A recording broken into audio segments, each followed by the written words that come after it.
할렐루야. 아멘. 신년 감사 예배드리는 우리 가운데 우리 주 예수 그리스도의 은혜와 평강이 함께 있을 것입니다. 아멘.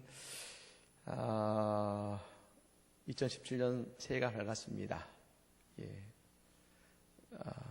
떡국 드셨습니까? 예. 하나님께서 이 한 해에 얼마나 많은 일을 행하실지 기대가 됩니다. 어제 국민일보에 장유진이라는 소녀 시인이 소개가 되었습니다. 여러분, 이 소녀 시인을 대표하는 또 다른 말이 있는데 기적의 소녀 시인이라는 말입니다. 사실 이 소녀는 선천성 뇌동정맥 기형을 가지고 태어났습니다. 이 병은 뇌혈관이 이 뇌 속에서 실타래처럼 얽혀 있기 때문에 조그만 충격에도 뇌출혈이 이루어지는 것이죠. 지금까지 무려 14차례나 뇌출혈을 일으켰다고 합니다. 그리고 1년 전에 이제 2015년이 되겠죠. 12년 전이 되겠죠. 그때 뇌출혈과 발작으로 쓰러진 이후에 5개월 만에 기적적으로 깨어나서 회복되기도 했습니다. 그러다 보니까 온몸이 이제 전신마비입니다만 그 가운데 유일하게 움직일 수 있는 것이 있는데 오른손을 움직일 수 있습니다. 근데 이 소녀 시인이 매일마다 시를 쓰는 것이죠. 얼마나 썼냐면 그동안 노트 58권에 1만여 편의 시를 썼습니다. 이 유진이라는 소녀는 시로 희망을 써내려가는 장애인이라는 사람들이 부르고 있습니다. 그랬더니 이 소녀가 지난 10월 또다시 뇌출혈 때문에 또 다시 깊이 잠이 들어 있다고 합니다. 그런데 여러분, 아까 보였던 사진이 지금 잠들어 있는 유진이라는 학생인데 그 어머니가 그 머리 위에 이렇게 써놓았습니다. 유진이에게 기적은 일어난다. 기적은 일어난다. 저는 2017년 신년을 맞이하는 우리 모두에게 이렇게 외치고 싶습니다. 우리 모두에게 기적은 일어납니다. 우리 모두에게 기적은 일어날 것입니다. 2017년 해가 밝았습니다. 여러분, 올해는 특별히 기독교 역사에 있어서 아주 중요한 의미를 지니고 있는 해라고 할 수 있습니다. 그것은 종교개혁 500주년을 맞이하는 해이기 때문에 그런 것입니다. 그리고 우리 교회는 올해로 창립 115주년을 맞이했습니다. 종교개혁을 촉발한 것은 마틴 루터라는 한 수사가 그가 섬기던 비텐베르크 성당에 95개조의 방방문을 붙이면서 시작이 되었습니다. 많은 사람들이 생각할 때에 사람들을 모아놓고서 마틴 루터가 95개조 방방문을 선포하면서 이것이 아니면 카톨릭과 이렇게 대결하겠습니다 한 것이 아닙니다. 그 비텐베르크의 한 마틴 루터라는 수사가 교황청에게 보내는 95개조의 글을 그 성당 문에 붙인 것이 답니다. 그런데 그 95개조 방방문을 붙인 것을 시작으로 종교의 개혁이라는 거대한 물결이 일어난 것이지요. 그런데 여러분이 종교개혁의 취지는 없었던 새로운 것을 만들자는 것이 아닙니다. 본래 그리스도교의 기본이 되고 가장 중요한 것이 있는데 세월이 지나면서 제도 때문에 사람과의 관계 때문에 그 여러 가지 이유로 그 본질이 변질되어 버린 것을 깨닫고 그 본래의 기본으로 돌아가서 그 신앙의 순수성을 찾고자 하는 것이 바로 종교개혁의 취지인 것입니다. 그래서 종교개혁을 새로운 것을 찾자는 운동이 아니라 Back to the Basics라고 해서 기본으로 돌아가자는 운동과 같은 맥락인 것입니다. 여러분, 그 종교개혁에서 내건 우리 유명한 세 가지의 슬로건이 있지 않습니까? 오직 말씀으로, 오직 믿음으로, 오직 은혜로. 말씀과 믿음, 은혜. 이건 누가 보아도 기독교 신앙의 기본입니다. 당연한 기본이지만 중세의 교회는 화려한 건물과 부는 쌓았지만 신앙의 기본은 사라지고 없었다는 것이지요. 그래서 시작된 이 세 가지의 신앙 운동은 잠자는 신앙을 깨웠고 잘못된 관습을 바로잡고 새로운 신앙의 시대를 열어갔다는 것입니다. 여러분, 우리 교회는 계속해서 성장해왔고 하나님의 복을 받은 교회입니다. 여러분, 이때 우리는 받은 복에 만족하고 심취해서는 안 됩니다. 이럴 때일수록 기본으로 돌아가고 이럴 때일수록 껴있어서 더 큰 축복의 그릇을 만들어야 될 줄로 믿으시기를 바랍니다. 여러분, 그래서 초대교회는 과연 그런 상황의 때가 있었는가? 제가 한번 살펴보았더니 바로 오늘 본문의 말씀이 그런 때였습니다. 여러분, 먼저 1절에 이렇게 기록하고 있습니다. 그때의 제자가 더 많아졌는데 헬라파 유대인들이 자기의 과부들이 매일의 구제에 빠짐으로 히브리파 사람을 원망하니 하겠습니다. 그때의 제자가 더 많아졌다. 사도행전 5장에까지는 믿는 자들과 날마다 구원받는 자들이 여러분 늘어났다겠습니다. 그런데 여러분, 이제 제자의 수가 많아졌습니다. 더 많아졌습니다. 예수님 승천하신 이후로 초대교회는 크게 네 가지의 계층이 존재했습니다. 사도와 제자와 집사와 일반 신도인 것이죠. 사도는 우리가 아는 것처럼 예수님의 12제자를 사도라 불렀습니다. 그리고 집사는 우리가 오늘 본문의 말씀처럼 그 교회의 일을 감당할 7명의 집사가 선정되었고, 제자들은 예수님의 말씀에 거하는 삶을 살고 그리고 세례받고 교회의 일원이 되어서 또 성만찬에 참여하는 바로 그들을 모두 다 제자라 한 것입니다.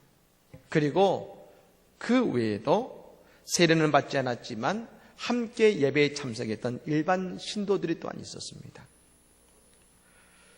즉 뭡니까? 초대교회 제자들, 성령 받고 예수님의 말씀대로 살려고 하는 사람들, 그래서 제자들이 많아져서 그곳에 구제가 이루어지기 시작한 것입니다. 그렇습니다. 그리스도인이 제자의 삶을 살아갈 때에 하나님을 사랑하듯이 이웃을 사랑하고 특별히 어려운 이웃을 아끼고 사랑하게 되어 있다는 것입니다. 우리는 매년 사랑의 연탄헌금을 합니다. 지난 크리스마스 때까지 참 많은 분들이 그리고 정말 정성껏 어려운 이웃을 위해서 헌금해 주셨습니다. 광고 드렸던 것처럼 이제 돌아오는 토요일 날 또 연탄을 함께 나누기도 할 것이고, 그리고 유진이와 같은 이런 어린 소녀와 소녀에게도 우리의 사랑을 함께 나누고자 지금 계획하고 있습니다만, 그리고 특별히 올해는 이제 특별한 기간에 한정하지 않고 1년 동안 할 수 있는 만큼 우리가 구제 헌금을 하면 좋겠다라고 우리가 결정했습니다. 어쨌든 우리의 손길을 통해 어려운 이웃을 돕는 은혜가 앞으로도 우리 교회 가운데 넘쳐나게 될 줄로 믿습니다.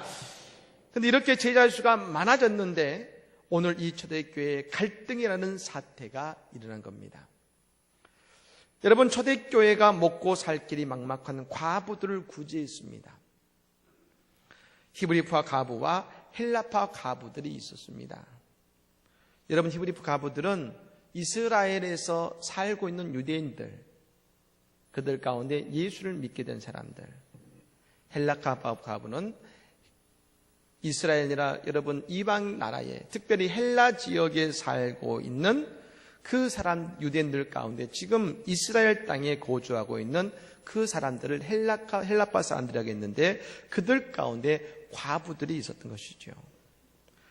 그런데 그 자꾸 헬라파 과부들을 향한 구제가 빠지는 겁니다. 여러분, 이것은 기분 나쁜 문제가 아니죠. 헬라파 과부들에게는 먹고 사는 생존의 문제입니다. 그러니 상황은 심각했을 겁니다. 여러분, 근데 이 심각한 상황에서 사도들이 선택한 것은 문제를 위한 방법을 구하는 것이 아니라 기도하는 일과 말씀 사역에 힘을 썼다는 것입니다. 여러분, 이런 사태가 벌어진 이후에, 그리고 말씀과 기도에 집중한 이후에 어떤 일이 일어났습니까? 7절의 말씀, 우리 같이 한번 읽어볼까요? 읽겠습니다. 하나님의 말씀이 점점 왕성하여 예루살렘에 있는 제자의 수가 더 심히 많아지고 허다한 제사장의 무리도 이 도에 복종하니라. 아멘. 여러분, 우리가 1절에 보았습니다만 제자의 수가 더 많아졌다 그랬습니다. 그런데 이 일을 겪은 이후로 여러분, 그 초대교회는 더 심히 많아지는, 그 제자 수가 많아질 때만 해도 놀라운 부흥이다 여겼었는데, 그 갑절에 이르는 더 놀라운 하나님의 부흥의 역사가 초대교회 가운데 일어나기 시작했다는 것입니다. 그건 그 놀라운, 누구도 예상하지 못했던 그 갑절의 위대한 부흥이 일어난 이유가 뭐냐? 7절 앞에 이렇게 분명히 그 이유를 기록하고 있습니다. 하나님의 말씀이 점점 왕성하여. 이게 이유였습니다. 영어 번역으로 보면 하나님의 말씀이 퍼져나가서 마치 물 웅덩이에 있는 물들이 점차 차고 넘쳐서 점점 더 퍼져나간 것처럼 하나님의 말씀이 퍼져나가자 그곳에 제자들의 수가 급격하게 증가한 것입니다. 사도들이 올바른 선택을 한 것입니다. 신앙의 기본으로 돌아간 사도들의 모습 속에 그 문제의 해답이 있었다는 것이지요. 그런데 여러분, 저는 생각해 보았습니다. 사도들이 어떻게 이런 선택을 하게 되었을까? 지금 초대교회는 초대교회의 시작입니다. 사도들이 10년, 20년 오랜 시간 교회를 목회하면서 목회력을 가진 것이 아니라 이제 막 사도로서의 직분을 가지고 그 교회에서 사역을 하고 있는데, 그런데 그렇기 때문에 아직 많은 것이 미숙한데 사도들은 어떻게 이런 선택을 하게 되었을까? 물론 성령께서 지혜를 주셨겠지만 저는 바로 이 모습이 3년간 공생의 기간 동안 사셨던 예수님의 삶의 모습이셨을 거라는 생각이 들었습니다. 제자들이 3년간 보고 배운 예수님의 사역의 모습. 예수님도 3년간 수많은 문제와 갈등이 있으셨을 겁니다. 우리가 보는 성경의 말씀은 바리새인과 서기관과 그리고 여러분 제사장들과의 여러분은 그런 갈등만을 이야기하고 있지만, 예수님 앞에 모였던 여러분 오병이었다만 해도 성인만 5천 명 모였지 않습니까? 수많은 사람들이 예수님을 따라다녔는데 왜 그 안에 문제가 없었겠습니까? 분명 갈등과 문제가 있을 텐데, 그럼 그때 예수님은 어떻게 하셨는가? 제자들이 기억하는 예수님은 그럴 때일수록 더욱 기도하시고, 그럴 때일수록 더욱 하나님의 말씀을 전파하셨다는 것입니다. 그걸 보고 배운 제자들. 그래서 예수님이 하신 것처럼 오늘 제자들도 그렇게 했다는 것입니다. 사랑하는 여러분, 초대교회의 문제는 구제에서 생기는 갈등을 오히려 하나님의 방식으로 풀었을 때에 그곳에 갑절의 부흥이 임했습니다. 이것은 교회든지 우리의 개인의 삶이든지 마찬가지입니다. 어려움이 있을 때, 더욱 하나님의 말씀에 집중했을 때 문제는 해결되고 오히려 갑절의 부흥과 축복을 경험하게 될 것을 믿으시기를 바랍니다. 그게 예수님의 방법입니다. 여러분, 초대교회는 구제라는 좋은 일을 했지만 문제가 발생했습니다. 구제가 공정하지 않았던 것이지요. 근데 여러분이 그러면 이걸 해결하는 방법이 뭘까요? 저는 아주 쉽게 생각했습니다. 그냥 똑같이 구제하면 됩니다. 그냥 못 주던 빵을 헬라파 가부들에게 빵만 주면 끝나는 문제, 솔직히 쉬운 문제 아니겠습니까?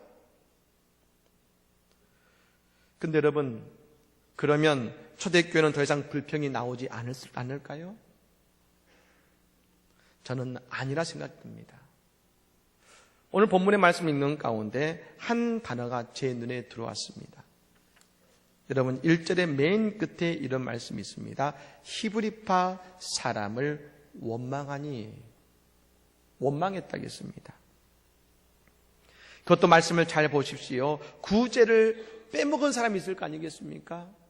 사도들이 빼먹었다면 사도들을 원망하면 될 것이고, 그 구제를 빼먹은 사람을 원망하면 되는데, 오늘 이들은 누구를 원망했냐면 히브리파 사람 전체를 원망했습니다. 또한 이 원망하다는 이 단어가 헬라어로는 공기수모스라는 단어인데, 이 단어가 성경책에 꼭 두 군데 쓰였습니다. 오늘 사도행전 6장에 나오는 이 곳에서 쓰였고, 또 한 군데는 출애굽한 이스라엘 백성들이 부패한 심성으로 인해서 여호와 하나님과 모세를 원망하는 장면이 나오는데, 그 하나님과 모세를 원망할 때의 단어가 공기스모스, 이 원망이라는 단어를 쓰고 있다는 것입니다.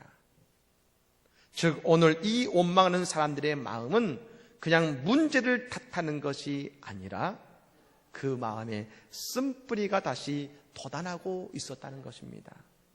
쓴뿌리가. 히브리서 12장 15절에 보면 이런 말씀이 나옵니다.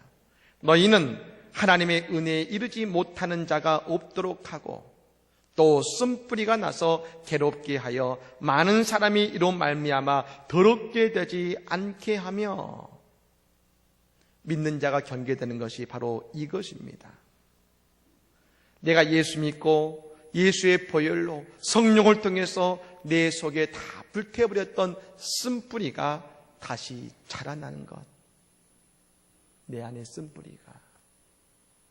믿는 자들이 경계되는 것이죠. 미국에 가보면 그 미국의 여러분 마당에는 다 잔디를 키웁니다. 한국 사람들은 저 푸른 초원 위에 그림 같은 집을 짓고 그것이 꿈입니다. 여러분, 이 노래를 미국에 사는 사람들에게 불러주면 다 100이면 100 똑같은 말을 합니다. 잔디는 어떻게 깎나요? 우리는 좋아 보이지만 그분들은 압니다. 잔디 깎는 게 일입니다. 근데 여러분, 이 잔디를 키울 때 제일 골치 아픈 것이 잡초입니다. 조금만 잔디 관리를 소홀히 하면 어느샌가 잡초가 올라옵니다. 조금만 놔두면 잡초반, 잔디반이 돼서 잔디밭이 망가지는 것이죠. 우리의 신앙의 모습도 마찬가지입니다. 우리가 조금만 신앙생활을 게을리하면 우리 마음에 쓴뿌리가 올라옵니다. 그래서 원망하게 됩니다. 그런데 그 원망이 무서운 것은 사람에게만 하는 것이 아니라 하나님을 향한다는 겁니다. 쓴뿌리가 올라오면.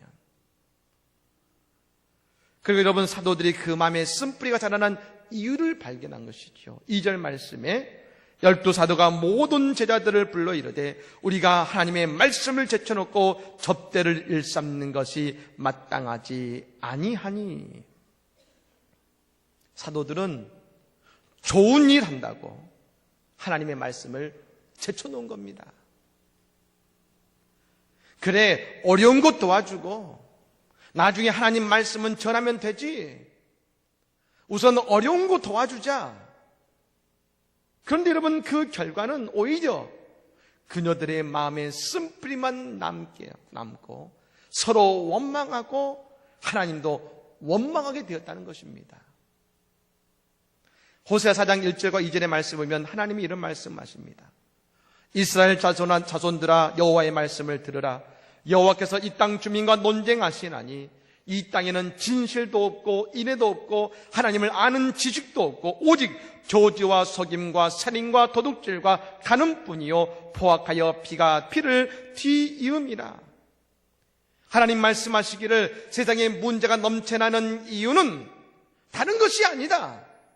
하나님을 알지 못하기 때문에 세상에 죄악이 넘쳐나는 것이다. 오늘 내 안에 쓴뿌리가 돋아나는 이유는 하나님의 말씀이 내게 사라지고 내게 하나님의 말씀이 있지 않기 때문에 세상의 문제가 넘쳐나는 이유는 알지 못하기 때문에, 하나님을 알지 못하기 때문에 그러는 것이다. 그래서 호세아 선지자는 6장 1절부터 3절까지 이런 말을 합니다. 오라 우리가 여호와께로 돌아가자.